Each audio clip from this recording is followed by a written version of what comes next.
సందర్భంలో ఏం మాట్లాడాలో నాకు తెలీదు. కానీ మనం కలుసుకున్నది మన భవిష్యత్తు నిర్ణయించుకోవడానికని మాత్రం తెలుసు. ఇలాంటి సందర్భాల్లో గడిచిన నిన్నటి గురించి ఒకరికొకరం తెలుసుకోకుండా రానున్న రేపటి గురించి ఏం మాట్లాడుకోగలం?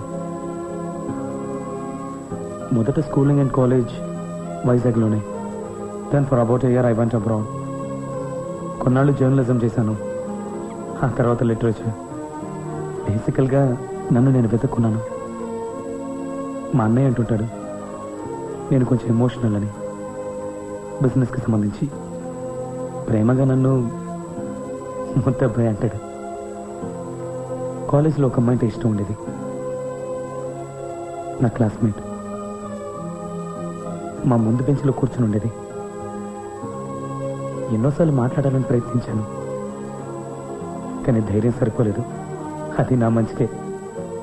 తర్వాత ఎప్పుడో తెలిసింది తనకంతకుముందు 2 బాయ్ ఫ్రెండ్స్ ఉన్నారని.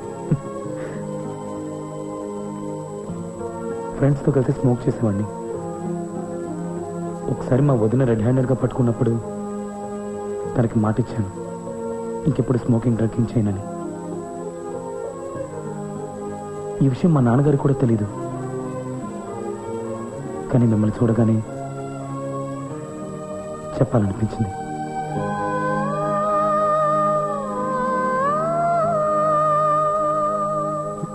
వదిన చెప్పింది మీరు ఎక్కువగా చదువుతారని.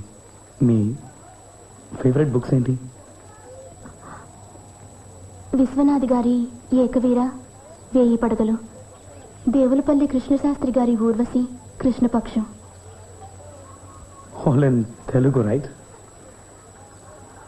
వీటి ఇంగ్లీష్ ట్రాన్స్లేషన్స్ కూడా చాలా బాగుంటాయి. మీరు స్పిరిచువల్ బుక్స్ కూడా చదువుతారు కదా? ఐ మీన్ ఆధ్యాత్మికం. యా, ఎక్కువగా చదువుతారనుకుంటా. మీరు ప్రార్థనలు చేస్తుంటారా? ఐ మీన్ దేవుణ్ణి ఏదైనా కోరుకోవటం, ఆయన ఇస్తాడని నమ్మటం. Do you believe in it? కొన్ని విషయాల్లో నాకు నమ్మకం ఉంది.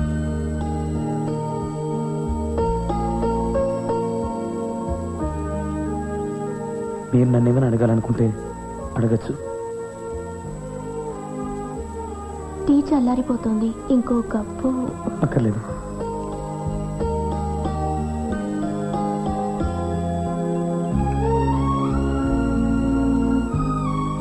మీరు నన్ను ఏమీ అడగరా? ఆ అమ్మాయి గురించి ఏదైనా? అన్నిటికీ జవాబు దొరికింది.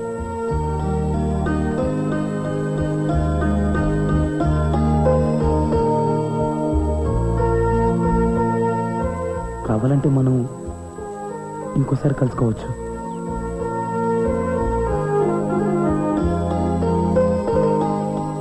సరే, అయితే మనం వెళ్దామా?